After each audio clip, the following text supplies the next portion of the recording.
नहमदुहु व नुसल्ली अला रसूलिहिल करीम अम्मा बाद फ़ाऊज़ु बिल्लाहिस समीउल अलीम मिनश्शैतानिर्रजीम बिस्मिल्लाहिर्रहमानिर्रहीम रब्बि ज़िदनी इल्मा बिस्मिल्लाहिर्रहमानिर्रहीम रब्बि इश्रह ली सदरी व यस्सिर ली अमरी वहलुल उक़दतम मिन लिसानी यफ़क़हू क़ौली आमीन।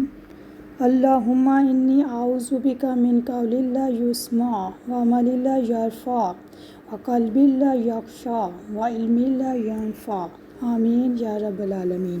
अस्सलामु अलैकुम व रहमतुल्लाहि व बरकातुहू। आऊज़ु बिल्लाहि मिनश शैतानिर रजीम बिस्मिल्लाहिर रहमानिर रहीम अल्लज़ीना युमिनूना बिल गैबि व युकीमूनस सलाता व मिम्मा रज़क़नाहुम युनफ़िकून। व मिम्मा वाव मिम, यहाँ पे दो लफ्ज़ हैं मिम और मा, ठीक है। वा मिम से और से मा जो, ठीक है।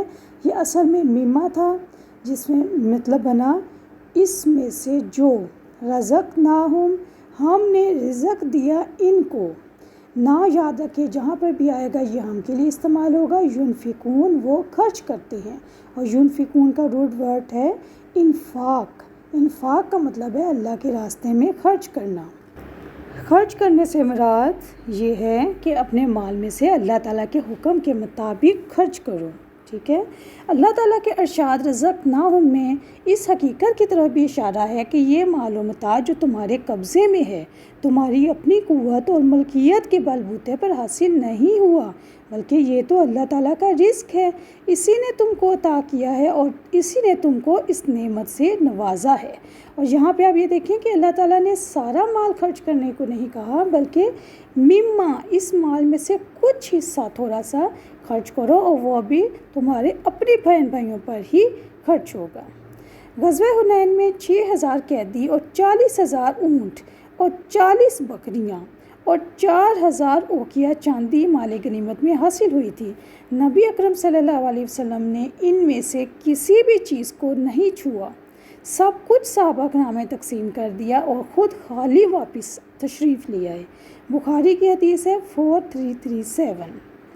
हज़रत अनस रज़ियल्लाहु अन्हु से रवायत है कि एक आदमी ने नबी अकरम सल्लल्लाहु अलैहि वसल्लम से 2 पहाड़ों के दरमियान की बकरियां मांगी, तो आप सल्लल्लाहु अलैहि वसल्लम ने इससे इतनी ही बकरियां अता की। वो आदमी अपनी कौम के पास आया और कहने लगा, ए कौम इस्लाम कबूल कर लो, अल्लाह की कसम मोहम्मद सल्लल्लाहु अलैहि वसल्लम इस कदर अता फरमाते हैं कि फिर मोहताजी का खौफ ही नहीं रहता। मुस्लिम की हदीस है 6021। एक दफ़ा नबी अकरम सल्लल्लाहु अलैहि वसल्लम नमाज के लिए खड़े हुए, तकबीर हो चुकी थी, लेकिन आप सल्लल्लाहु अलैहि वसल्लम सहाबा कराम को वहीं छोड़कर घर तशरीफ़ ले गए। थोड़ी देर के बाद आए और नमाज अदा की। किसी ने इस बेवक्त कर जाने की वजह पूछी, तो नबी अकरम सल्लल्लाहु अलैहि वसल्लम ने फरमाया, घर में एक सोने का टुकड़ा पड़ा रह गया था, मैंने ख्याल किया कि ऐसा ना हो कि वो घर में पड़ा रहे और मैं चल बसूँ। बुखारी 851। सुभान अल्लाह, ये था हमारे नबी का मियार, हमारे नबी का तरीक़ा। सुभान अल्लाह। हज़रत मोहम्मद सल्लल्लाहु अलैहि वसल्लम के नवासे थे हज़रत हसन रज़ियल्लाहु अन्हु, आप सब जानती होंगी। उनकी आदत थी कि उनके पास जो भी होता था वो खर्च कर देते थे। जब हज़रत अमीर मुआविया के साथ उनकी सुलह हो गई, तो हज़रत अमीर मुआविया ने उनका वजीफ़ा लगाया, तो जो वजीफ़ा आता था वो 1 या 2 दिन में ही खर्च कर लेते थे। और खर्च कहाँ करते थे? अल्लाह की राह में लोगों को दे देते थे।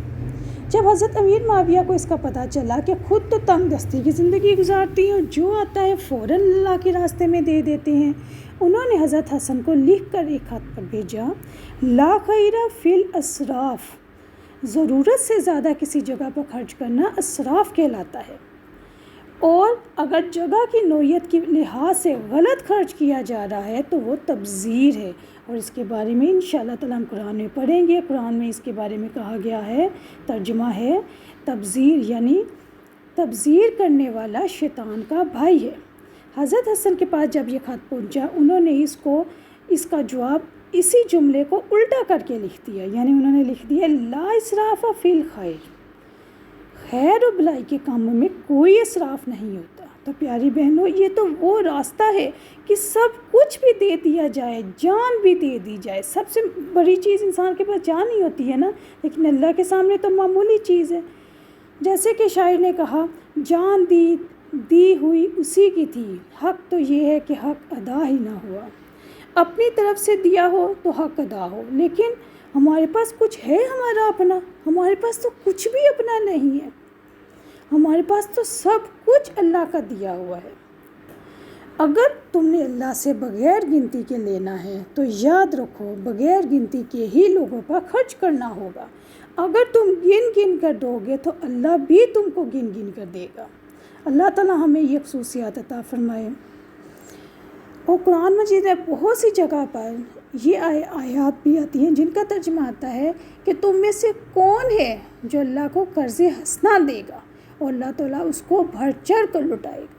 یعنی یہ بات ذہن میں رکھنی چاہیے کہ جب ہم کسی بھی محتاج کو، ضرورت مند کی مدد کرتے ہیں، اس کی حاجت پوری کرتے ہیں، تو ہم اس کی حاجت پوری نہیں کر رہے ہوتے بلکہ اللہ کے ساتھ ہم سودا کر رہے ہوتے ہیں۔ اللہ کہتے ہیں کہ تم کسی کے ساتھ نیکی کرو گے، صدقہ کرو گے تو وہ مجھے ہدایت دے رہے ہو اور میں اس نیکی کو بڑھا چڑھا کے تمہارے پاس واپس لوٹا دوں گا۔ سبحان اللہ۔ اب ہم دیکھتے ہیں کہ حضرت محمد صلی اللہ علیہ وآلہ وسلم نے انفاق کی ترغیب کیسے دلائی۔ حضرت ابو ہریرہ رضی اللہ عنہ سے روایت ہے کہ رسول اللہ صلی اللہ علیہ وسلم نے فرمایا، انفق یا آدم یا ابن آدم انفقوا علیک۔ ترجمہ، اللہ تعالیٰ نے فرمایا ہے، اے آدم کے بیٹے، تو خرچ کر، تجھ پر بھی خرچ کیا جائے گا۔ صحیح مسلم کی حدیث ہے 2308۔ حضرت اسماء رضی اللہ عنہ بیان کرتی ہیں کہ رسول اللہ صلی اللہ علیہ وآلہ وسلم نے ان کو فرمایا، خرچ کرتی رہو، گن گن کر نہ دو، ورنہ اللہ تعالیٰ بھی گن گن کر دے گا۔ ہاتھ نہ روکو، ورنہ اللہ تعالیٰ بھی تم سے ہاتھ روک لے گا۔ بخاری کی حدیث ہے 2591۔ اب دیکھنے کی بات یہ ہے کہ اس آیت میں نماز اور انفاق کے اکٹھے ذکر آنے میں کیا حکمت ہے۔ حافظ ابن کثیر نے کہا کہ اللہ تعالیٰ نے کثیر مقامات پر نماز اور انفاق کو اکٹھا کیا ہے۔ کیوں؟ کیونکہ نماز، یاد رکھیں، اللہ تعالیٰ کا حق ہے، اور نماز میں ہم کیا پڑھتے ہیں؟ توحید، تمجید اور ثنا۔ اور انفاق مخلوق کے ساتھ احسان ہے اور وہ بندوں کا حق ہے۔ یعنی اللہ تعالیٰ نے جہاں پہ اپنے حقوق کی بات کی ہے وہاں پر ہی اللہ تعالیٰ نے بندوں کے حقوق کی بھی بات کی ہے۔ اسی طرح کسی عالم نے کہا، ایمان میں خوشخبری، نماز میں گناہوں کا کفارہ اور انفاق میں طہارت ہے۔